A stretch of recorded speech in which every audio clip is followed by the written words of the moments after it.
ತಲೆ ಮೇಲೆ ಬಂಪರ್ ಇಲ್ಲ ರಾಹುಲ್ ಗಾಂಧಿ ಅವನ್ ಬಂದು ಪ್ರಧಾನಿ ಆಗಕ್ಕೆ ಅವನಿಗೆ ಅಂದ್ರೆ ಈಗ ಗೊತ್ತಿಲ್ಲ ಈ ಅಂದ್ರೆ ಹೋಗೋತ್ತಿಲ್ಲ ಅಂತ ಪ್ರಧಾನಿ ಮಾಡಿ ಏನ್ ಮಾಡ್ತಾರೆ. ರಾಹುಲ್ ಗಾಂಧಿನ 100% ಹೇಳ್ತೀನಿ, ಅವರು ಒಂದು ಅಧಿಕಾರಕ್ಕೆ ಬರಕ್ಕೆ ಯೋಗ್ಯರಲ್ಲ. 1941 ರಾಮ ಮಂದಿರ ಅದಕ್ಕೆ ಅದೇ ನೇರು ಇದ್ದ ಅವ್ರು ಯಾಕೆ ಮಾಡಕ್ಕಾಗ್ಲಿಲ್ಲ. ಗಿಮಿಕ್ ಅನ್ನೋಕೆ ಇದು 500 ವರ್ಷಗಳ ಹೋರಾಟ. ರಾಮ ಮಂದಿರವನ್ನ ಕಟ್ಟಿ ನೋಡಿರೋದು. ಸೌಲಭ್ಯ ಕೊಡಬೇಡಿ, ಸೌಲಭ್ಯ ಕೊಡಿ, ಸೌಲಭ್ಯ ತರ ಬೇರೆ ಅಭಿವೃದ್ಧಿ ಕಾರ್ಯಕ್ರಮಗಳ ಗಮನ ಹರಿಸಬೇಕು. ಫಸ್ಟ್ ಆಫ್ ಆಲ್ ಭಾಗ್ಯಗಳು ಯಾರು ಕೇಳಿಲ್ಲ, ಭಾಗ್ಯಗಳು ಕೊಡಬೇಕು. ಬಟ್ ಅತಿ ಆದ್ರೆ ಇಲ್ಲಿ ಏನಾಗುತ್ತೆ, ಎಲ್ಲರೂ ದಿವಾಳಿ ಆಗ್ತಾರೆ. ಮೋದಿ ಮಾಡಿರೋ ರೈತರಿಗೆ ಒಳ್ಳೆ ಕೆಲಸದಲ್ಲಿ ಸಬ್ಸಿಡಿ ಎಲ್ಲ ಕೊಟ್ಟಿರೋದ್ರಲ್ಲಿ ಹೊರದೇಶದಲ್ಲೇ ಅವ್ನಿಗೆ ಮೆಚ್ಚ ಬಿದ್ದುಬಿಟ್ಟಿದ್ದಾರೆ ಎಲ್ಲ ದೇಶದವರು. ಅಂತಂದಿರೋ ಯೂರಿಯಾ ಪುಟ್ಕೋಸಿ ಈ ಕರ್ನಾಟಕದ ರೈತರಾದ್ರೂ ಕೂಡ ನಾವು ಸಾಲ ಮನ್ನಾ ಮಾಡಿ ಅಂತ ಯಾರು ಕೇಳೋದಿಲ್ಲ. ಲಾಸ್ ಆದ್ರೆ ಮಾತ್ರ ಸಾಲ ಮನ್ನಾ ಮಾಡಿ ಅಂತಾರೆ. ಅವ್ರಿಗೆ ಕರೆಕ್ಟ್ ಆಗಿ ಎಲ್ಲ ಟೈಮ್ ಕರೆಕ್ಟ್ ಆಗಿ ಫಲ ಸಿಕ್ಕರೆ ಅವ್ರು ಯಾಕೆ ಸಾಲ ಮನ್ನಾ ಮಾಡಿ ಅಂತಾರೆ. ನಾವು ಕೂಡ ಇವಾಗ 100 ರೂಪಾಯಿ ಸ್ಯಾಲರಿ ತಗೊಳ್ಳೋರು ಇವಾಗ 500 ರೂಪಾಯಿ ತಗೊಂತಿದ್ದಾರೆ, 500 ರೂಪಾಯಿ 1000 ರೂಪಾಯಿ ತಗೊಂತಿದ್ದಾರೆ. ಸೊ ನಾವು ಬೆಲೆ ಏರಿಕೆ ಅಂತ ಹೇಳಕ್ಕಾಗಲ್ಲ. ಡಿ.ಕೆ. ಶಿವಕುಮಾರ್ ಎಲ್ಲ 1800 ಕೋಟಿಯನ್ನು ಮಾಡ್ಕೊಂಡು ಬಡವರಿಗೆ ಯಾಕೆ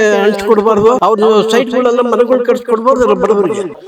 ನಾವು ಬೆಂಗಳೂರಲ್ಲಿ ಇದೀವಿ, ಇಲ್ಲಿ ಯೋಚಿಸಿದ್ದಾರೆ ಯಾರಾಗಬೇಕು ಮುಂದಿನ ಪ್ರಧಾನಿ ಅನ್ನೋದನ್ನ ಅವ್ರ ಬಾಯಿಲೆ ಕೇಳಿ ತಿಳ್ಕೊಳ್ಳೋಣ ಬನ್ನಿ. ನಮಸ್ತೆ ಸರ್. ನಮಸ್ತೆ ಮ್ಯಾಮ್. ಯಾರು ಪ್ರಧಾನಿ ಆದ್ರೆ ಉತ್ತಮ ಅಂತ ಅನ್ಸುತ್ತೆ? ನಮ್ಗೆ ಅನ್ಸುತ್ತೆ ಮ್ಯಾಮ್ 100% ಮೋದಿ ಬರ್ತಾರೆ.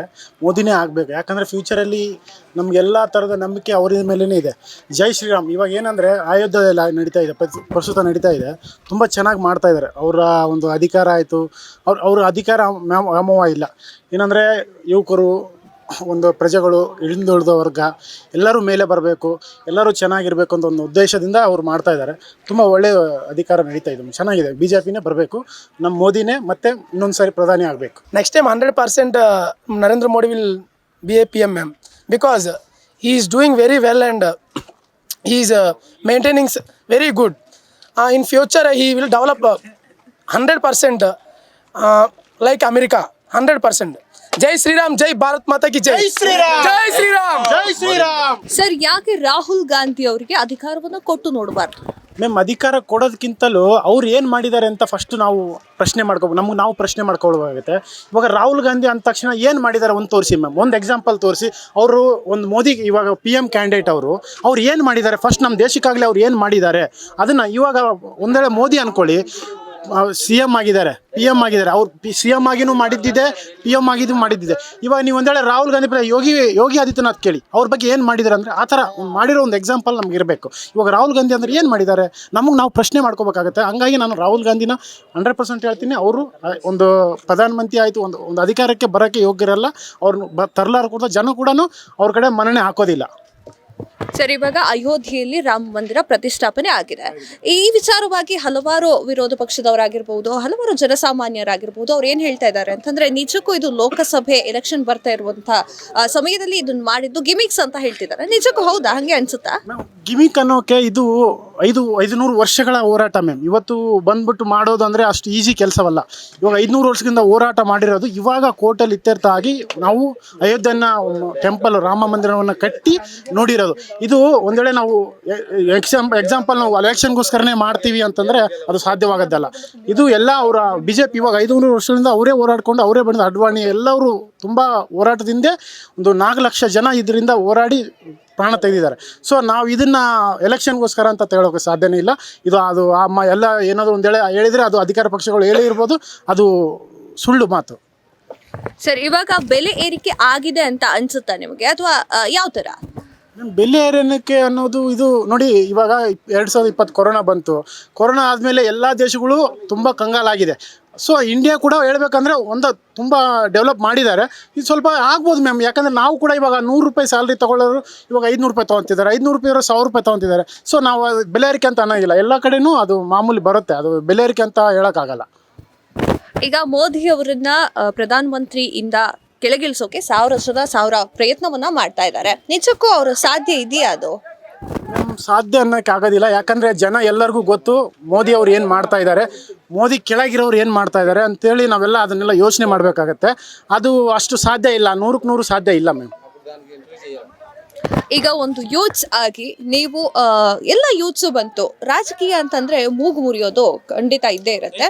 ಯೂತ್ಸ್ ರಾಜಕೀಯಕ್ಕೆ ಬರಬೇಕು ಅನ್ಸುತ್ತಾ ಅಥವಾ ಬೇಡ ಅನ್ಸುತ್ತಾ? ಯಾವ ಥರ ಮ್ಯಾಮ್? ಯೂಸ್ ಬರ್ಬೇಕು ಮ್ಯಾಮ್, ಬರ್ಬೇಕಂತ ಬರಬಾರ್ದು ಅಂತಲ್ಲ. ಬಟ್ ಅವರಲ್ಲಿ ನಾವು ಯಾರು ಯೋಗ್ಯರು ಅದನ್ನು ನಾವು ನೋಡ್ಬಿಟ್ಟು ಅವ್ರಿಗೆ ನಾವು ವೋಟ್ ಮಾಡಬೇಕು. ನಾನು BJP ಅಂತ ಹೇಳ್ತಾ ಇಲ್ಲ, ಯಾರು ನಮಗೆ ಒಳ್ಳೇದು ಮಾಡ್ತಾರೆ, ಜನರ ಪರವಾಗಿ ಯಾರು ಇರ್ತಾರೆ ಅವ್ರಿಗೆ ನಾವು ವೋಟ್ ಮಾಡಬೇಕು. ಆದರೆ ಯೂತ್ ಆದರೂ ಆಗ್ಬೋದು, ಇಲ್ಲ ಹಿರಿಯರಾದ್ರೂ ಆಗ್ಬೋದು, ನಾವು ಖಂಡಿತ ಅವ್ರಿಗೆ ವೋಟ್ ಮಾಡಲೇಬೇಕು. ಈಗ ಕರ್ನಾಟಕದಲ್ಲಿ ಮಾತನಾಡೋಕೆ ಬಂದ್ರೆ ಈಗಿನ ರಾಜಕೀಯ, ಇಲ್ಲಿನ ರಾಜಕೀಯದಲ್ಲಿ ಸಿದ್ದರಾಮಯ್ಯ ಅವರು ಮುಖ್ಯಮಂತ್ರಿಯಾಗಿದ್ದಾರೆ. ಅವ್ರು ಕೊಟ್ಟಿರುವಂತಹ ಅಷ್ಟು ಭಾಗ್ಯಗಳು ನಿಮ್ಗೆ ಒಪ್ಪಿಗೆ ಇದೆಯಾ? ಮ್ಯಾಮ್, ಭಾಗ್ಯಗಳು ಯಾರು ಕೇಳಿಲ್ಲ ಮ್ಯಾಮ್. ಫಸ್ಟ್ ಆಫ್ ಆಲ್ ಭಾಗ್ಯಗಳು ಯಾರು ಕೇಳಿಲ್ಲ. ಭಾಗ್ಯಗಳು ಕೊಡಬೇಕು, ಬಟ್ ಅತಿ ಆದರೆ ಇಲ್ಲಿ ಏನಾಗುತ್ತೆ, ಎಲ್ಲರೂ ದಿವಾಳಿ ಆಗ್ತಾರೆ. ರಾಜ್ಯ ಕೂಡ ಎಲ್ಲ ಭಾಗ್ಯಗಳಿಗೆ ದುಡ್ಡು ಯಾರು ಕೊಡಬೇಕು ಮ್ಯಾಮ್? ಜನನೇ ಕೊಡಬೇಕು. ಸೊ ಹಂಗಾಗಿ ಸ್ವಲ್ಪ ಯೋಚನೆ ಮಾಡಬೇಕು ಮ್ಯಾಮ್. ಭಾಗ್ಯಗಳು ಕೊಡೋದಕ್ಕಿಂತ ಬೆಲೆ ಏರಿಕೆ ಕಡಿಮೆ ಮಾಡಿದರೆ ಭಾಗ್ಯಗಳಿಗಿಂತ ಒಳ್ಳೆಯದು ಜನಕ್ಕೆ, ಅದನ್ನೇ ಯೋಚನೆ ಮಾಡ್ತಾರೆ ಕೂಡ. ಸೊ ನನಗೆ ಈ ಭಾಗ್ಯಗಳೆಲ್ಲ ಅಷ್ಟೊಂದು ಕರೆಕ್ಟ್ ಅಲ್ಲ ಅನಿಸುತ್ತೆ. ಈಗ 2024ರಲ್ಲಿ ಚುನಾವಣೆ ಬರ್ತಾ ಇದೆ, ಹಾಗಾಗಿ ಬಿಜೆಪಿ ಅವರು ಅಷ್ಟೇ ಪ್ರಣಾಳಿಕೆಯನ್ನ ಕೊಡ್ತಾ ಇದ್ದಾರೆ, ಹಾಗೆ ಕಾಂಗ್ರೆಸ್ ಅವರು ಕೊಡ್ತಾ ಇದ್ದಾರೆ. ಕಾಂಗ್ರೆಸ್ನ ಗ್ಯಾರಂಟಿಗಳ ಬಗ್ಗೆ ನಿಮ್ಗೆ ಏನಾದ್ರು ಅಸಮಾಧಾನ ಇದೆಯಾ? ಅಸಮಾಧಾನ ಖಂಡಿತ ಇದೆ ಮ್ಯಾಮ್. ಯಾರು ಕೂಡ ಹೋಗಿ ನಮಗೆ ಭಾಗ್ಯಗಳನ್ನು ಕೊಡಿ ಅಂತ ಕೇಳೋದಿಲ್ಲ. ಸೊ ಅವ್ರವ್ರು ಇಚ್ಛೆಗೆ ಅವ್ರು ಅಧಿಕಾರಕ್ಕೆ ಬರೋಕ್ಕೋಸ್ಕರ ಭಾಗ್ಯಗಳನ್ನು ಕೊಟ್ಟಿರೋದು. ಜನಗಳೆಲ್ಲ ದುಡ್ದೇ ಅವ್ರಿಗೆ ಒಳ್ಳೆ ಅನುಕೂಲ ಕೊಟ್ಟರೆ ದುಡಿತಾರೆ. ರೈತರಾದರೂ ಕೂಡ ಸಾಲ ಮನ್ನಾ ಮಾಡಿ ಅಂತ ಯಾರು ಕೇಳೋದಿಲ್ಲ. ಲಾಸ್ ಆದರೆ ಮಾತ್ರ ಸಾಲ ಮನ್ನಾ ಮಾಡಿ ಅಂತಾರೆ. ಅವರಿಗೆ ಕರೆಕ್ಟಾಗಿ ಎಲ್ಲ ಟೈಮ್ ಕರೆಕ್ಟಾಗಿ ಫಲ ಸಿಕ್ಕರೆ ಅವ್ರು ಯಾಕೆ ಸಾಲ ಮನ್ನಾ ಮಾಡಿ ಅಂತಾರೆ? ಅದನ್ನೆಲ್ಲ ಯೋಚನೆ ಮಾಡಬೇಕಾಗತ್ತೆ ಮ್ಯಾಮ್. ಈಗ ನೀವೊಂದು ಯೂತ್ಸ್ ಆಗಿ ನೆಕ್ಸ್ಟ್ ಪ್ರಧಾನಿ ಯಾರೇ ಆದ್ರೂ ಕೂಡ ಅವರಿಂದ ಏನ್ ಎಕ್ಸ್ಪೆಕ್ಟೇಷನ್ ಇದೆ ನಿಮ್ಗೆ? ಏನಿದೆ ಮ್ಯಾಮ್, ಇವಾಗ ಮೋದಿ ಅವರು ಮಾಡ್ತಾ ಇದ್ದಾರೆ, ನೆಕ್ಸ್ಟ್ ಅವರು ಹೆಂಗೂ ಪ್ರಧಾನಿ ಆಗ್ತಾರೆ. ಒಂದು ವೇಳೆ ಆಗಿಲ್ಲ ಬೇರೆಯವ್ರು ಆದರೂ ಕೂಡ ಮೋದಿ ಹಾದಿಯಲ್ಲೇ ಹೋಗ್ಬೇಕಂತ ನಾನು ಹೇಳ್ತೀನಿ. ಸರಿ ಸರ್, ಈಗ ಲಾಸ್ಟ್ ಕ್ವಶನ್. 2024ಕ್ಕೆ ಚುನಾವಣೆ ಬರ್ತಾ ಇದೆ. ಈ ಚುನಾವಣೆಯಲ್ಲಿ ಫಸ್ಟ್ ಟೈಮ್ ವೋಟ್ ಹಾಕಬೇಕು ಅಂತ ಹೇಳಿ ಯೂತ್ಸ್ ಕಾಯ್ತಾ ಕೂತ್ಕೊಂಡಿರ್ತಾರೆ. 18 ವರ್ಷ ತುಂಬಿ 19 ವರ್ಷಕ್ಕೆ ಬಿದ್ದಿರುತ್ತೆ. ಅಂಥವ್ರಿಗೆ ನೀವು ಏನು ಹೇಳೋಕೆ ಇಷ್ಟಪಡ್ತೀರಾ? ಮ್ಯಾಮ್, ಅಂಥವ್ರಿಗೆ ನಾನು ಇಷ್ಟಪಡ್ತೀನಿ ಅಂದರೆ ಅವರು ಯೋಚನೆ ಮಾಡಬೇಕು ಮ್ಯಾಮ್. ಅವ್ರ ಸ್ಥಳದಲ್ಲಿ ಇವಾಗ ಇರೋ ಕ್ಯಾಂಡಿಡೇಟ್ ಯಾವ ಥರ ಇದ್ದಾರೆ, ಅವರು ಯಾರಿಗೆ ಹಾಕಿದರೆ ಅವರ ಒಂದು ಬೆಳವಣಿಗೆ ಆಗುತ್ತೆ, ಅದನ್ನೆಲ್ಲ ಯೋಚನೆ ಮಾಡಿಬಿಟ್ಟು ವೋಟ್ ಹಾಕ್ಬೇಕಂತ ಕೇಳ್ಕೊಳ್ತೀನಿ ಮ್ಯಾಮ್. ನಮಸ್ತೆ ಸರ್. ನಮಸ್ತೆ ಅಮ್ಮ. ಯಾರಾಗಬೇಕು ಮುಂದಿನ ಪ್ರಧಾನ ಮಂತ್ರಿ? ಒಂದು ಮಾಮೂಲಾಗಿ ಮೋದಿ, ನಮ್ಮ ನರೇಂದ್ರ ಮೋದಿನೇ ಆಗ್ಬೇಕು ಪ್ರಧಾನಮಂತ್ರಿ. ಅವರಿಲ್ಲ ಅಂದರೆ ಖಂಡಿತ ದೇಶ ಹಾಳಾಗೋಗುತ್ತೆ. ಯಾಕೆ ಸರ್ ನರೇಂದ್ರ ಮೋದಿ? ಅಭಿವೃದ್ಧಿ ಕಾರ್ಯಗಳು ಪ್ರತಿಯೊಂದರಲ್ಲೂ ನೆರೆಹೊರ ದೇಶಗಳಿಂದ ಅವರು ಒಂದು ಫ್ರೆಂಡ್ಶಿಪ್, ಪ್ರತಿಯೊಂದರಲ್ಲೂ ಒಂದು ಸಮಾನತೆ ತಗೊಂಬರ್ತಾ ಇದ್ದಾರೆ. ಅವರು ಎಲ್ಲರ ಜೊತೆನೂ ಚೆನ್ನಾಗಿದ್ದಾರೆ.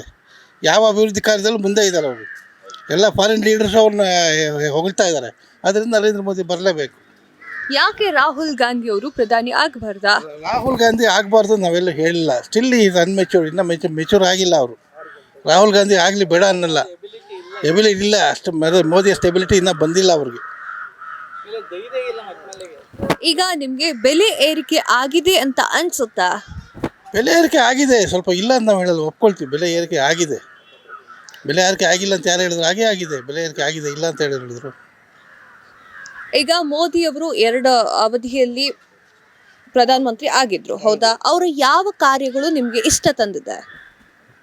ಅವ್ರ ಕಾರ್ಯಗಳ ಇವಾಗ ಇವ್ರು ಮಾಡಿ ಬಂದಿದ್ರಲ್ಲ ಸಾಲ, ನಮ್ಮ ಕಾಂಗ್ರೆಸ್ ಗೌರ್ಮೆಂಟು ಪೆಟ್ರೋಲ್ ಸಾಲ ಮಾಡಿಲ್ಲ, ಬಡ್ಡಿ ಉಳಿಸ್ಕೊಂಡಿಲ್ಲ. ಬಡ್ಡಿನೆಲ್ಲ ಆಲ್ಮೋಸ್ಟ್ ಸಾಲ ಇದು ಕ್ಲಿಯರ್ ಮಾಡಿದ್ದಾರೆ ಅವರು. ಬೇರೆ ಕಂಟ್ರಿಯಿಂದ ಸಾಲ ಮಾಡೋಂಗಿಲ್ಲ. ನಮ್ಮ ಓನ್ ಕಾಲ ಮೇಲೆ ನಿಂತ್ಕೊಳ್ಳೋಂಗೆ ಮಾಡಿದ್ದಾರೆ. ಇನ್ನೇನು ಬೇಕು ಹೇಳಿ ಸರ್? ಈಗ ಅಯೋಧ್ಯೆಯಲ್ಲಿ ರಾಮ ಮಂದಿರ ಸ್ಥಾಪನೆ ಆಯ್ತು, ಇದನ್ನ ಹಲವರು ಟೀಕೆ ಮಾಡ್ತಾ ಇದ್ದಾರೆ, ಇದು ಲೋಕಸಭೆ ಎಲೆಕ್ಷನ್ ನ ಗಿಮಿಕ್ಸ್ ಅಂತ. ನಿಜಕ್ಕೂ ಹಂಗ ಅನಿಸ್ತಾ ಇದೆಯಾ ನಿಮಗೆ? ಸಭೆ ಎಲೆಕ್ಷನ್ ಗಿಮಿಕ್ಸ್ ಅಂತಲ್ಲ, ಇದು ಕಾಮನ್ ಮೇಡಮ್. ಒಬ್ರು ಏನು ಹೇಳಿದ್ರೆ ಅದಕ್ಕೆ ಆಪೋಸಿಟ್ ಹೇಳೋದು ಕಾಮನ್ ಆಗಿ ಇದ್ದೇ ಇರುತ್ತೆ. ಈ ನಮ್ಮ ಹಳ್ಳಿಗಳ ಕಡೆ ಊರು ಅಂದಮೇಲೆ ಒಳಗೇರಿ ಇದ್ದೇ ಇರಬೇಕು ಅಂದಮೇಲೆ ಯಾರು ಟೀಕೆ ಮಾಡೋರು ಇದ್ದೇ ಇರ್ತಾರೆ. ಅದ್ರ ಬಗ್ಗೆ ತಲೆ ಕೆಡಿಸ್ಕೊಳ್ಬೇಕಾಗಿಲ್ಲ. ಲೋಕಸಭೆ ಎಲೆಕ್ಷನ್ಗೂ ಇದಕ್ಕೂ ಸಂಬಂಧನೇ ಇಲ್ಲ. It is the old pending matter. ಯಾವಾಗಲೂ ಆಗಬೇಕಾಗಿತ್ತು, ಮೋದಿ ಕಾಲದಲ್ಲಿ ಆಗಿದೆ. ಸೊ ಮೋಸ್ಟ್ಲಿ ಕ್ರೆಡಿಟ್ ಅವ್ರಿಗೆ ಬರ್ಬೋದು ಅಷ್ಟೇ ಹೇಳೋದು ನಾವು. ಸರ್, ಇವಾಗ ಕರ್ನಾಟಕ ಸರ್ಕಾರದ ಬಗ್ಗೆ ಮಾತನಾಡೋದಾದ್ರೆ ಸಿದ್ದರಾಮಯ್ಯ ಅವರು ಕೊಟ್ಟಿರುವಂತಹ ಅಷ್ಟು ಸೌಲಭ್ಯಗಳು ನಿಮಗೆ ಖುಷಿಯನ್ನ ತಂದಿದೆಯಾ? ನಮಗೇನಂತ ಖುಷಿ ತಂದಿಲ್ಲ ಮೇಡಮ್. ಸೌಲಭ್ಯ ಕೊಡಬೇಡಿ ಅಂತ ನಾವು ಹೇಳಲ್ಲ, ಸೌಲಭ್ಯ ಕೊಡಿ. ಬಟ್ ಸೌಲಭ್ಯ ಥರ ಬೇರೆದು ನೋಡಬೇಕು. ಬೇರೆ ನೋಡಿ ಕೆಲವ್ರು ಸಂಬಳಗಳು ಬರ್ತಾಯಿಲ್ಲ ಸರಿಯಾಗಿ, ಕೆಲವ್ರಿಗೆ ಇನ್ನೂ ಇದು ಮಾಡ್ತಾಯಿಲ್ಲ. ಅವ್ರಿಗೆಲ್ಲ ಸಂಬಳ ಕರೆಕ್ಟಾಗಿ ಕೊಟ್ಟು ನೀವೆಲ್ಲ ಮುಗಿಸ್ಕೊಂಡಿದ್ರೆ ನಾವು ಸೌಲಭ್ಯಗಳು ಕೊಡಬೇಡಿ ನಾವು ಹೇಳಲ್ಲ. ಸೌಲಭ್ಯ ಎಲ್ಲ ಅವ್ರು ಸೌಲಭ್ಯ ಕೊಟ್ಟರೆ ಬರೀ ಕಾಂಗ್ರೆಸ್ನವರಲ್ಲ, ಎಲ್ಲ ಪಾರ್ಟಿಯವರು ತಗೊಳ್ತಾರೆ. ಈವನ್ BJP ತಗೊಳ್ತಾರೆ, JDS ತಗೊಳ್ತಾರೆ, ಎಲ್ಲರೂ ತಗೊಳ್ಳೋರಿದ್ದಾರೆ. ಅದೇ ಥರ ಬೇರೆ ಕಡೆಯೂ ಅಭಿವೃದ್ಧಿ ಕಾರ್ಯಗಳ ಕಡೆ ಗಮನ ಹರಿಸ್ಬೇಕು. ಅಭಿವೃದ್ಧಿ ಕಾರ್ಯ ಕಡೆ ಗಮನ ಹರಿಸಿ ನೀವು ಇದು ಬೆಲೆ ಏರಿಕೆ ಮಾಡಿದ್ರೂ ಯಾರೂ ಬೇಡ ಅನ್ನಲ್ಲ. ಈಗ ಲೋಕಸಭಾ ಎಲೆಕ್ಷನ್ ನಲ್ಲಿ ಹಲವಾರು ಪ್ರಣಾಳಿಕೆಗಳು ಅಥವಾ ಹಲವಾರು ಗ್ಯಾರಂಟಿಗಳನ್ನ ಕಾಂಗ್ರೆಸ್ನವರು ಮಾಡ್ತಾ ಇದ್ದಾರೆ. ಇದೇನು ಜನರಿಗೆ ಪರಿಣಾಮವನ್ನು ಬೀರುತ್ತೆ ಅಂತ ಅನ್ಸುತ್ತಾ ಇದೆ? ಏನೋ ಡೌಟ್ ಅನ್ಸಲ್ಲ. ಲೋಕಸಭೆ ಇಸ್ ಡಿಫ್ರೆಂಟ್ ಫ್ರಮ್ ಇದು MLA. ಲೋಕಸಭೆದೇ ಬೇರೆ MLAದೇ ಬೇರೆ. ಮೋಸ್ಟ್ಲಿ ಡಿಫ್ರೆನ್ಸ್ ಅನ್ಸೋಲ್ಲ ನನಗೆ.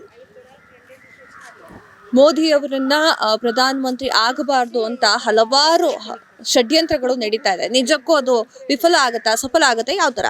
ಈಗಲೇ ಆಗಲ್ಲವಲ್ಲ ಮೇಡಮ್. ಮೊನ್ನೆ ಮಮತಾ ಬ್ಯಾನರ್ಜಿ ಹೇಳಿದ್ರೆ ನಾವು ಇಂಡಿಪೆಂಡೆಂಟ್ ನಿಂತ್ಕೊತೀವಿ, ಯಾರಿಗೂ ಸೀಟ್ ಕೊಡಲ್ಲ ಅಂತ. ಕೇಜ್ರಿವಾಲ್ ಹೇಳಿದ್ರು 1-2 ಕೊಡ್ತೀವಿ ಅಂತ. ಅವನು ಪಂಜಾಬ್ ಚೀಫ್ ಮಿನಿಸ್ಟರ್ ನಮ್ಮ ಹತ್ರ ಬರಲೇಬೇಡಿ ಅಂತಾನೆ. ಈ ಥರ ಇರೋ ಯೂನಿಟ್ ಇರುವಾಗ ಇನ್ನು ಎಲ್ಲಿ ಅವ್ರಿಗೆ ಬರುತ್ತೆ ಹೇಳಿ, ನೀವೇ ಯೋಚನೆ ಮಾಡಿ ಸ್ವಲ್ಪ. You think yourself. ಎಲ್ಲ ಒಂದಾಗಿ ನೀವು ಒಗ್ಗಟ್ಟಾಗಿ ಮಾಡಿದ್ರೆ ಪರವಾಗಿಲ್ಲ. ಒಬ್ಬೊಬ್ಬರ ನಂತರ ಕೊಡ್ತಾಯಿದ್ರು ಪ್ಲ್ಯಾಟ್ಫಾರ್ಮು. ಆ ಪ್ಲ್ಯಾಟ್ಫಾರ್ಮ್ ಕಟ್ಕೊಂಡು ನೀವೇನು ಮಾಡ್ತೀರಾ ಅಲ್ವಾ? ಈಗ ಪ್ರಧಾನಿ ಯಾರೇ ಆದ್ರೂ ಒಂದು ಎಕ್ಸ್ಪೆಕ್ಟೇಷನ್ ಅಂತ ಇರುತ್ತೆ.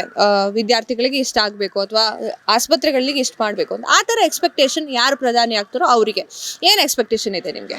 Modi mostly next is going to do. Next 3rd time ಬಂತು ಅಂದರೆ is going to do maximum ಅಂತ ಹೇಳ್ಬಿಟ್ಟು ನಮಗೆ ಎಕ್ಸ್ಪೆಕ್ಟೇಷನ್ ಇದೆ. 100 years ಆದರೂ ಅವರೇ ಪ್ರಧಾನಿ ಆಗಲಿ, ಅವ್ರು ಬದುಕಿದ್ರೆ ಖಂಡಿತ ಅವರೇ ಆಗ್ಬೋದು, ಏನಂತ ತೊಂದರೆ ಏನಿಲ್ಲ. ಕೆಪಾಸಿಟಿ ಇತ್ತು ಅಂದರೆ. ಸರ್, ಇನ್ನೊಂದು ಮಾತು ಹೇಳಬೇಕು ಅಂತಂದ್ರೆ, ಇವಾಗ 18 ವರ್ಷ ದಾಟಿರುತ್ತೆ, 19 ವರ್ಷಕ್ಕೆ ಬಂದಿರ್ತಾರೆ ಯೂತ್ಸು. ಈಗೇನು ಲೋಕಸಭಾ ಎಲೆಕ್ಷನ್ ಬಂತಪ್ಪ, ನಾವು ಒಂದು ಓಟ್ ಹಾಕ್ಬಿಡೋಣ ಅಂತ ಅನ್ಕೊಂಡಿರ್ತಾರೆ. ಅಂಥವ್ರಿಗೆ ಈ ಒಂದು ಬುದ್ಧಿವಾದ ಹೇಳಬೇಕು ಅಂತಂದ್ರೆ ಏನು? ಬುದ್ಧಿವಾದ ಯೋಚನೆ ಮಾಡಲಿ. ದೇಶ ಯಾರು ಚೆನ್ನಾಗಿ ನಡೆಸ್ತಿದ್ದಾರೆ, ಯಾರು ಮುನ್ನಡೆಸ್ತಿದ್ದಾರೆ, ಯಾರು ಅಭಿವೃದ್ಧಿ ಮಾಡ್ತಾ ಇದ್ದಾರೆ, ಯಾರು ನಮಗೆಲ್ಲ ಒಳ್ಳೇದು ಮಾಡ್ತಾ ಇದ್ದಾರೆ, ಯೋಚನೆ ಮಾಡಿ ಹಾಕಲಿ ಅವರು. Because they are educated. So we are not so much educated. Let them think and catch their votes. ನಮಸ್ತೆ ಸರ್. ನಮಸ್ತೆ. ಯಾರು ಪ್ರಧಾನಿ ಆದ್ರೆ ಉತ್ತಮ ಅಂತ ಅನ್ಸುತ್ತೆ? ರಾಹುಲ್ ಗಾಂಧಿ ಅವರ ಅಥವಾ ಪ್ರಧಾನಿ ನರೇಂದ್ರ ಮೋದಿ ಅವರ? ನರೇಂದ್ರ ಮೋದಿ ಆದರೆ ಒಳ್ಳೆಯದು. ಅವರೇ ಮೋದಿನೇ ಮಾಡೋದು. ಮೋದಿನೇ ಒಳ್ಳೆಯದು. ಯಾಕೆ ಸರ್ ಮೋದಿ ಅವರು? ಅವರು ನಮ್ಮ ಇದ್ರನ್ನೆಲ್ಲ ಚೆನ್ನಾಗಿ ನಿಭಾಯಿಸ್ತಾರೆ. ಎಲ್ಲ ಒಂದು ಕಂಟ್ರೋಲ್ ಚೆನ್ನಾಗಿ ಮಾಡ್ತಾ ಇದ್ದಾರೆ. ಅದಕ್ಕೆ ಜನಕ್ಕೆ ಕುಂದು ಕೊರತೆಗಳು ಅವು ಇವೆಲ್ಲ ನೇರವಾಗಿ ಮಾಡೋರೆ. ಇಲ್ಲಿವರೆಗೂ ಯಾರೂ ಮಾಡಿರಲಿಲ್ಲ. ರಾಜೀವ್ ಗಾಂಧಿನೂ ಮಾಡಿಲ್ಲ, ನೆಹರು ಮಾಡಿಲ್ಲ, ಇಂದಿರಾ ಗಾಂಧಿ ಮಾಡಿಲ್ಲ. 1941ರಲ್ಲಿ ರಾಮ ಮಂದಿರ ಆಗಬೇಕಾಯ್ತು. ಅದೇ ನೆಹರು ಇದ್ದ 3 ಸಲ ಪ್ರಧಾನಮಂತ್ರಿ ಆದರು. ಅವ್ರು ಯಾಕೆ ಮಾಡೋಕ್ಕಾಗಲಿಲ್ಲ? ಇಂದಿರಾ ಗಾಂಧಿ ಇದ್ದರು, ಅವ್ರು ಯಾಕೆ ಮಾಡೋಕ್ಕಾಗಲಿಲ್ಲ? ರಾಜೀವ್ ಗಾಂಧಿ ಇದ್ದರು, ಅವ್ರು ಮಾಡೋಕ್ಕಾಗಿಲ್ಲ. ಇವಾಗ ಇವನು ಯಾರೋ ತಲೆ ಮೇಲೆ ಬಂಪರ್ ಇಲ್ಲ ರಾಹುಲ್ ಗಾಂಧಿ, ಅವನು ಬಂದು ಪ್ರಧಾನಿ ಆಗೋಕ್ಕಾಗ್ತಿದ್ದ. ಅವನಿಗೆ ಅಂದರೆ ಈಗ ಗೊತ್ತಿಲ್ಲ, ಈ ಅಂದರೆ ಹೋಗೋತ್ತಿಲ್ಲ ಅಂತ ಪ್ರಧಾನಿ ಮಾಡಿ ಏನು ಮಾಡ್ತಾರೆ? ಹೇಳಿ. ಅವರೇ ನರೇಂದ್ರ ಮೋದಿನೇ ಆಗಬೇಕು ಪ್ರಧಾನಮಂತ್ರಿ. ಅಯೋಧ್ಯೆಯಲ್ಲಿ ರಾಮ ಮಂದಿರ ಪ್ರತಿಷ್ಠಾಪನೆ ಆಯಿತು. ಹಲವಾರು ಜನ ಟೀಕೆ ಮಾಡ್ತಾ ಇದ್ರು, ಇದು ಲೋಕಸಭಾ ಎಲೆಕ್ಷನ್ ಹತ್ರ ಬರ್ತಿದೆ, ಅದಕ್ಕೋಸ್ಕರ ಮಾಡ್ತಿದ್ದಾರೆ ಅಂತ. ನಿಜಕ್ಕೂ ಹೌದು ಅಂತ ಅನ್ಸುತ್ತೆ ನಿಮಗೆ? ಅದಕ್ಕೂ ಇದಕ್ಕೂ ಗಿಮ್ಮಿಕ್ ಬೇಡ, ಸಂಬಂಧನೇ ಇಲ್ಲ. ಅಲ್ಲ. 50-60 ವರ್ಷದ ಮಾಡಬೇಕಾಗಿದ್ದನ್ನ ಪ್ರಧಾನಮಂತ್ರಿ ಇವ್ರು ಬಂದಮೇಲೆ ಪ್ರಧಾನಮಂತ್ರಿ ಒಂದು ಗತ್ತೊಂಡ್ರು, ನಾವು 5 ವರ್ಷದೊಳಗೆ ರಾಮ ಮಂದಿರ ಕಟ್ಸ್ತೀನಿ ಅಂತ ಹೇಳಿ ಲಾಲ್ ಬಹದ್ದೂರ್ ಇವರು ಯಾರು ವಾಜಪೇಯಿ, ಆಮೇಲೆ ಅಡ್ವಾಣಿ ಅವರು ಮುಖಾಂತರ ಇವ್ರು ನಿಂತ್ಕೊಂಡು ಇವಾಗ ಇವರು ರಾಮ ಮಂದಿರ ಕಟ್ಸವ್ರೆ. ಅದಂತೂ ಗ್ಯಾರಂಟಿ. ರಾಮ ಮಂದಿರಕ್ಕೆ ಎಲೆಕ್ಷನ್ಗೆ ಸಂಬಂಧ ಇಲ್ಲ. ಸರ್, ಇನ್ನೊಂದು ವಿಚಾರ ಮಾತನಾಡ್ಬೇಕಂತಂದ್ರೆ, ಮೋದಿ ಅವ್ರ ಬಗ್ಗೆ ಕೆಲವರು ಮಾತನಾಡ್ಕೊಳ್ತಾ ಇದ್ದಾರೆ, ಬೆಲೆ ಏರಿಕೆ ಕಾರಣ ಮೋದಿ ಅವರು ಅಂತ. ನಿಜಕ್ಕೂ ಹೌದು ಅನ್ಸುತ್ತಾ ಇದು? ಇಲ್ಲ, ಬೆಲೆ ಏರಿಕೆ ಬಂದು ಇವರು 5 ಕನ್ಸ್ಟ್ರಕ್ಷನ್ ಮಾಡಿದ್ರು. ಇಲ್ಲಿಗೆ ಏನು ಪ್ರಯೋಜನ ಬಂತು? ಅವರವ್ರು ಸಾಯ್ತಾವ್ರೆ ಜನಗಳೇ. ಬಸ್ಸಿಗೆ ಹೆಂಗಸರು ಕೊಟ್ಬಿಟ್ಟು ಇದು ಫ್ರೀ ಸೀಟು. ವಯಸ್ಸಾದವ್ರು ಯಾರನ್ನ ನಡ್ಕೊಂಡವ್ರು ಇಲ್ಲ, ಅಂಗವಿಕಲ ನೋಡೋಕ್ಕೆ ಯೋಗ್ಯತೆ ಇಲ್ಲ ಅಂಥವ್ರು ಬಂದು ಇವ್ರ ಬಾಯಿನಲ್ಲಿ ಟೀಕೆ ಮಾಡಿಕೊಂಡ್ರೆ ಏನು ಪ್ರಯೋಜನ ಇಲ್ಲ. ಮೋದಿಯು ಮಾಡಿರೋ ರೈತರಿಗೆ ಒಳ್ಳೆ ಕೆಲಸದಲ್ಲಿ ಸಬ್ಸಿಡಿ ಎಲ್ಲ ಕೊಟ್ಟಿರೋದ್ರಲ್ಲಿ ಹೊರದೇಶದಲ್ಲೇ ಅವನಿಗೆ ಮೆಚ್ಚುಗೆ ಬಿದ್ದುಬಿಟ್ಟಿದ್ದಾರೆ ಎಲ್ಲ ದೇಶದವರು. ಅಂಥದ್ದಿರೋ ಇವನೇ ಪುಟ್ಕೋಸಿ ಈ ಕರ್ನಾಟಕದ ಮಿನಿಸ್ಟ್ರು ಹೇಳಿ, ಒಳ್ಳೆ ಕೆಲಸ ಮಾಡಿದ್ದಾರೆ ಮೋದಿ. DK ಶಿವಕುಮಾರ್ ಎಲ್ಲ ಬಂದವನು ಬಂದು DK ಶಿವಕುಮಾರ್ 1800 ಕೋಟಿಯನ್ನು ಮಾಡ್ಕೊಂಡವನೆ. ಬಡವ್ರಿಗೆ ಯಾಕೆ ಹಂಚ್ಕೊಡ್ಬಾರ್ದು? ಅವ್ರ ಸೈಟ್ಗಳೆಲ್ಲ ಮನೆಗಳು ಕಟ್ಸ್ಕೊಡ್ಬಾರ್ದಲ್ಲ ಬಡವರಿಗೆ. ಮೋದಿ ಎಷ್ಟೋ ಮಾಡಿಕೊಟ್ಟಿದ್ದಾರೆ ಬಡವರಿಗೆ. ನಿಮ್ಗೆ ಅನ್ಸುತ್ತೆ ಸರ್? ನಮ್ಮ ಮೋದಿನೇ ಇರಬೇಕು ಅಷ್ಟೇ. ಕಾಂಗ್ರೆಸ್ ಏನಂತ ಮಾಡಲ್ಲ, ಅವರು ಮೋದಿನೇ ಒಳ್ಳೆಯದು. ಸರ್, ಇನ್ನೊಂದು ವಿಚಾರ ಮಾತನಾಡಬೇಕು ಅಂತಂದ್ರೆ, ಮೋದಿ ಅವರು ವಿರುದ್ಧ ಷಡ್ಯಂತ್ರ ನಡೀತಾ ಇದೆ. ಅವರು ಪ್ರಧಾನಿ ಆಗಬಾರ್ದು ಅಂತ ಹಲವಾರು ಜನ ಮಾತನಾಡ್ಕೊಳ್ತಾ ಇದ್ದಾರೆ. ನಿಜಕ್ಕೂ ಅವರು ಷಡ್ಯಂತ್ರಕ್ಕೆ ಬಲಿ ಆಗ್ತಾರ ಅಥವಾ ಷಡ್ಯಂತ್ರ ವರ್ಕ್ ಆಗುತ್ತೆ ಅಂತ ನಿಮ್ಗೆ ಅನ್ಸುತ್ತಾ? ಒಂದು ಇವ್ರು 80 ಜನ ಆಗಲಿ, ಎಲ್ಲ ಪಕ್ಷವರು ಸೇರಿಕೊಳ್ಳಿ, ಅವನ್ನೇನು ಅಲ್ಲಾಡ್ಸೋಕ್ಕಾಗಲ್ಲ ಮೋದಿನ. ಮೋದಿ ಗನ್ನೆ. ಇವರು ಯಾರು ಲೆಕ್ಕಕ್ಕೆ ಇಲ್ಲ. ಇವನು ತಲೆ ಮಾಸ್ತರ್ ಇವನಿಗೆ ಖರ್ಗೆ ಇವರೆಲ್ಲ ಯಾವ ಇದ್ರಲ್ಲ ಅವ್ರೆ ಕರ್ನಾಟಕದವ್ರು ಅಷ್ಟೇ ಪ್ರಧಾನಮಂತ್ರಿ ಆಗಿ ಚಾನ್ಸ್ ಇದ್ದೆ. ಅದೇನೋ ನಮ್ಮ ದೇವೇಗೌಡರೇನೋ ಆದರೂ ಆಗಿನ ಕಾಲದಲ್ಲಿ ಇವನು ಆಗಲ್ಲ. ಇವರು ಬೆಸ್ಟ್ ಅಂದರೆ ಇವರೇ. ಮೋದಿನೇ ಬೆಸ್ಟ್. ಅವ್ರು ಬಿಟ್ಟರೆ ಬೇರೆ ಯಾರಾಗಬೇಕು ಚಾನ್ಸೇ ಇಲ್ಲ. ಈಗ ಅವರೇ ಆಗಬೇಕು, ಒಳ್ಳೇದು ಅಷ್ಟೇ. ಈಗ ಕರ್ನಾಟಕ ಸರ್ಕಾರದ ಬಗ್ಗೆ ಮಾತನಾಡೋದಾದ್ರೆ ಸಿದ್ದರಾಮಯ್ಯ ಅವರು ಕೊಟ್ಟಿರುವಂತಹ ಅಷ್ಟು ಸೌಲಭ್ಯಗಳು ಭಾಗ್ಯಗಳು ನಿಮಗೆ ಇಷ್ಟ ಆಗಿದೆಯಾ ಅಥವಾ ಇಷ್ಟ ಆಗಿಲ್ವಾ? ನಮ್ಗೆ ಇಷ್ಟ ಆಗಿಲ್ಲ. ಯಾಕೆ ಸರ್? ಯಾಕಾಗಿಲ್ಲ ಅಂದರೆ ಯಂಗ್ಸ್ಟರ್ಗೆ ಕೊಟ್ಟರು ಬಸ್ಸು, ಗಂಡಸರಿಗೆ ಯಾವುದೂ ಮಾಡಿಲ್ಲ. ಈ ಕಡೆ ಸ್ಕೂಲ್ ಹುಡುಗರಿಗೆ ಯಾವುದಾನ ಒಂದು ಕಾಲೇಜು ಸ್ಕೂಲು ಅದು ಇದು ಕಟ್ಸ್ಕೊಡೋಣ ಅನ್ನೋ ಯೋಗ್ಯತೆ ಇಲ್ಲ. ಮತ್ತು ಇನ್ನೊಂದು ಬಡವರಿಗೆ ಏನನ್ನ ಎಲ್ಲನೂ ಸೌಕರ್ಯ ಮಾಡಿಕೊಡ್ಬೋದು. ಅಂಗವಿಕಲರನ್ನ ಕೇಳೋರೇ ಇಲ್ಲ. ಅಂಗವಿಕಲರು ಎಲ್ಲಿ ಹೋಗ್ಬೇಕು? ಹಾಂ, ಸಿದ್ದರಾಮಯ್ಯದೇನೂ ಇಲ್ಲ. ಅಂಗವಿಕಲರ ಮನೇಲಿ ತಂದೆ ತಾಯಿನ ಓಡಿಸ್ಬಿಟ್ಟಿರ್ತಾರೆ ಅಂಗವಿಕಲರಾಗಿ. ಅವ್ರಿಗೆ ಊಟ ಹಾಕೋರು ಯಾರು? ಅವರು ಭಿಕ್ಷಾ ಬೇಡ್ಕೊಂಡು ತಿಂತಾರೆ. ಅಂಥದ್ದೆಲ್ಲ ನೋಡಲ್ಲ ಅವರು. ಅವ್ರಿಗೆ ಗೇನ್ ಆಗೋದು ನೋಡ್ತಾವ್ರು ಅಷ್ಟೇ ಹೊರತು ಬೇರೆ ಸರ್ಕಾರದಿಂದ ಏನಿಲ್ಲ. ಈ ಸರ್ಕಾರದಲ್ಲಿ ಮೋದಿನೇ ಬೆಸ್ಟ್. ಒಂದು ಎಕ್ಸ್ಪೆಕ್ಟೇಷನ್ ಇರುತ್ತೆ ಸರ್, ಪ್ರಧಾನಿ ಯಾರೇ ಆಗಲಿ ಕೂಡ, ಪ್ರಧಾನಿ ಮೋದಿ ಆಗಿರ್ಬೋದು ಅಥವಾ ರಾಹುಲ್ ಗಾಂಧಿ ಅವರಾದರೂ ಕೂಡ ಒಂದು ಎಕ್ಸ್ಪೆಕ್ಟೇಷನ್ ಇರುತ್ತೆ. ಶಿಕ್ಷಣದ ಬಗ್ಗೆನೋ, ಮಿಡ್ಲ್ ಕ್ಲಾಸ್ ಜನರ ಬಗ್ಗೆನೋ, ಆ ಥರದ ಒಂದು ಎಕ್ಸ್ಪೆಕ್ಟೇಷನ್ ಯಾವುದಿದೆ ಪ್ರಧಾನಿಯಿಂದ? ಮುಂದಕ್ಕೆ ಪ್ರಧಾನಿ ಮೋದಿ ಆದರೆ ಪ್ರತಿಯೊಂದು ಎಲ್ಲ ಅನುಕೂಲ ಮಾಡಿಕೊಡ್ತಾರೆ. ಇವರು ಇಡ್ತಾರೆ ಅಂದರೆ ಇವ್ರ ಲೆಕ್ಕದಲ್ಲಿ ನಾವು ಇಟ್ಕೊಳಲ್ಲ ಕಾಂಗ್ರೆಸ್ ಪಾರ್ಟಿಗಳನ್ನ. ಮೋದಿ ಬಂದರೆ ಏನು ಬೇಕಾದ್ರೂ ಜಯಕಾರ ಮಾಡೇ ಮಾಡ್ತಾರಂತ ಇನ್ನೂ ಇದೆ ಭರವಸೆ. ಬೇರೆ ಕೆಲಸಗಳೆಲ್ಲ ಮಾಡ್ತಾರೆ. ಇವಾಗ ಹೊರದೇಶದಿಂದ ದೊಡ್ಡ ಹೆಸರುವಾಸಿ ಮಾಡ್ಕೊಂಡವ್ರೆ. ಇಲ್ಲೂ ಇನ್ನೂ ಹೆಸರುವಾಸಿ ಮಾಡ್ತಾರೆ, ಬಿಡಲ್ಲ ಅವರು. ಅವ್ರು ಇರೋರಿಗೂ ಮಾಡ್ತಾರೆ, ಆಮೇಲೆ ಹೇಳೋಕ್ಕಾಗಲ್ಲ. ನಿಮ್ಗೇನು ಎಕ್ಸ್ಪೆಕ್ಟೇಷನ್ ಇದೆ ಪ್ರಧಾನಿಯಿಂದ? ಪ್ರಧಾನಿ ಅಂದರೆ ಮೋದಿನೇ ಆಗಬೇಕು. ಇವ್ರ ಬೆಲೆ ಏರಿಕೆ ಬಗ್ಗೆ ಮೋದಿದಲ್ಲ. ನಮ್ಮ ಕರ್ನಾಟಕದ ಬೆಲೆ ಏರಿಕೆ ಅಂದರೆ ಈ ಕೆಲಸ ಕಾರ್ಯಗಳದ್ದು ಅಲ್ಲಿಂದ ಬಿಡುಗಡೆ ಆಗೋ ದುಡ್ಡನ್ನ ಹಂಚ್ತಿದ್ದಾರೆ ಬೇಡಿಕೆಗಳ್ಗೆ, ಆಫರ್ಗಳು ಕೊಟ್ಟು. ಆದರೆ ಏನು ಕೆಲಸ ಮಾಡ್ತಾ ಇದ್ದಾರೆ? ಎಲ್ಲಿ ಒಂದು ಕೆಲಸ ಆಗ್ತಾ ಇಲ್ಲ, ಒಂದು ರೋಡ್ ಕೆಲಸ ಇಲ್ಲ, ಪ್ರತಿಯೊಂದು ಇಲ್ಲ. ಎಲ್ಲ ಸ್ಟಾಪ್ ಮಾಡವ್ರೆ. ಅವ್ರನ್ನ ಜನಕ್ಕೆ ಆಫರ್ಗಳು ಕೊಟ್ಟವ್ರು ಅಷ್ಟೇ. ಅಷ್ಟು ಬಿಟ್ಟರೆ ಇನ್ನೇನು ಇಲ್ಲ. ಗೌರ್ಮೆಂಟು ಮೇನ್ ಗೌರ್ಮೆಂಟಿಂದ ತೊಗೊಂಡು, ಮೋದಿ ಗೌರ್ಮೆಂಟಿಂದ ದುಡ್ಡು ಇವರೆಲ್ಲ ತೊಗೊಂಡು ಇವ್ರು ಹಂಚ್ಕೊತಾರೆ ಹೊರತು ಬಡವ್ರಿಗೆ ಯಾರಿಗೂ ಹಂಚ್ತಾ ಇಲ್ಲ. ಇಲ್ಲಿ ಕೆಲಸ ಕಾರ್ಯಗಳೇ ಮಾಡ್ತಾ ಇಲ್ಲ, ಯಾವ ಕಾರ್ಯಗಳು ಆಗ್ತಾ ಇಲ್ಲ. ಇವಾಗ ಮೋದಿ ಎಷ್ಟು ಸಬ್ಸಿಡಿ ಕೊಡ್ತಾರೆ ಇಲ್ಲಿ ವರ್ಷಕ್ಕೆ, ಅವು ದುಡ್ಡೆಲ್ಲ ಏನಾಗುತ್ತೆ? ಯಾರಿಗೂ ಕೊಡ್ತಾ ಇಲ್ಲ. ಬಡವ್ರಿಗೆ ಏನು ಕೊಡಲ್ಲ, ಯಾರಿಗೂ ಕೊಡಲ್ಲ. ಅವ್ರ ಮಿನಿಸ್ಟ್ರುಗಳು ತಿಂದು ಮಜಾ ಮಾಡ್ತವ್ರೆ ಅಷ್ಟೇ. ಬರ ಪರಿಹಾರದ ಬಗ್ಗೆ ಮಾತನಾಡುವಾಗ ಸಿದ್ದರಾಮಯ್ಯ ಅವರು ಒಂದು ಮಾತು ಹೇಳ್ತಾರೆ, ನಮಗೆ ಕೇಂದ್ರದಿಂದ ಬರ ಪರಿಹಾರದ ಹಣ ಬಂದಿಲ್ಲ ಅಂತ ಹೇಳಿ. ನಿಜಕ್ಕೂ ಇದ್ರ ಬಗ್ಗೆ ಏನು ಅನಿಸುತ್ತೆ ನಿಮಗೆ? ಈಗ ಮೋದಿಯಿಂದನೇ ಅಕ್ಕಿ ಬರ್ತಾ ಇರೋದು. ಸಿದ್ದರಾಮಯ್ಯನ ಮನೆಯಿಂದ ಏನು ಅಕ್ಕಿ ತೊಗೊಂಬಂದು ಕೊಡ್ತಾ ಇಲ್ಲ. ಮೋದಿನೇ ಸಬ್ಸಿಡಿ ಕೊಡ್ತಾ ಇರೋದು. ಆ ಅಕ್ಕಿನ ಬಡವ್ರಿಗೆ ಕೊಡ್ತಾ ಇರೋದು 5 kg. ಇನ್ನು 5 kg ಅವ್ನು ಎಕ್ಸ್ಟ್ರಾ ಹಾಕಬೇಕು ಅಂತ ಹೇಳ್ತಾಯಿದ್ರು. ಇವಾಗ ದುಡ್ಡು ಕೊಡ್ತಾ ಇದ್ದಾರೆ. ಆ ದುಡ್ಡು ಏನಕ್ಕೆ ಬೇಕು? ನಮಗೆ ದುಡ್ಡು ಬೇಡ, ಅಕ್ಕಿನೇ ಕೊಡಲಿ. ಮುಂದೆ ಏನು ಕೊಡ್ತಿದ್ರು? 3 ಜನಕ್ಕೆ 21 kg ಕೊಡೋರು. ಇವಾಗ 3 ಜನಕ್ಕೆ 15 kg ಕೊಡ್ತಾ ಇಲ್ಲ. ಮೋದಿ ಕಳಿಸೋ ಅಕ್ಕಿನೇ ಇವ್ನು ಕೊಡ್ತಾ ಇರೋದು. ಇವ್ನ ಕೈಯಿಂದ ಯಾವ ಅಕ್ಕಿ ಕೊಡ್ತಾ ಇದ್ದಾರೆ? ಯಾವ ಅಕ್ಕಿ ಕೊಡ್ತಾರೆ? ಅದೇ 510 ರೂಪಾಯಿ ಕೊಡ್ತಾವೆ 3 ಜನಕ್ಕೆ. ಏನು ಬರುತ್ತೆ 510 ರೂಪಾಯಿಗೆ? ಹೇಳಿ, ಯೋಚನೆ ಮಾಡಬೇಕು. ಕೊನೆಯದಾಗಿ ಪ್ರಶ್ನೆ ಕೇಳಬೇಕು ಅಂತಂದ್ರೆ, ಈಗ 18 ವರ್ಷ ದಾಟಿರುತ್ತೆ, 19 ವರ್ಷಕ್ಕೆ ಬಿದ್ದಿರ್ತಾರೆ. ಇನ್ನೇನು ಲೋಕಸಭಾ ಎಲೆಕ್ಷನ್ ಬಂತಪ್ಪ, ನಾವೊಂದು ಓಟ್ ಹಾಕ್ಬಿಡೋಣ ಅಂತ ಯೂತ್ಸ್ ಕಾಯ್ತಾ ಕೂತ್ಕೊಂಡಿರ್ತಾರೆ. ಅವರಿಗೆ ಒಂದು ಬುದ್ಧಿ ಮಾತನ್ನ ಹೇಳಬೇಕು ಅಂದ್ರೆ ಏನು ಹೇಳೋಕೆ ಇಷ್ಟಪಡ್ತೀರಾ? ನಾವು ಅವ್ರಿಗೆ ಹೇಳೋದಷ್ಟೇ, ಓಟ್ ಬೇಕಾದರೆ ಅವರು 18 ವಯಸ್ಸು ಆದಮೇಲೆ ಓಟ್ ಹಾಕ್ಬೋದು. ತಂದೆ ತಾಯಿನ ಚೆನ್ನಾಗಿ ನೋಡ್ಕೊಳ್ಳಿ. ಅವ್ರ ಮುಖಾಂತರ ನೀವು ಏನು ಹೇಳ್ತಾರೋ ತಿಳ್ಕೊಂಡು ನೀವು ಏಜಿಗೆ ಬಂದಿದ್ರೆ ನೀವು ಓಟ್ ಹಾಕಿ. ಮುಂದಕ್ಕೆ ಒಳ್ಳೆ ಕೆಲಸಗಳಿಗೆ, ಕಾರ್ಯಗಳಿಗೆ ಇದಕ್ಕೆ ಅನುಕೂಲ ಮಾಡಿಕೊಡಿ ಅಂತ ಹೇಳ್ಬೋದು.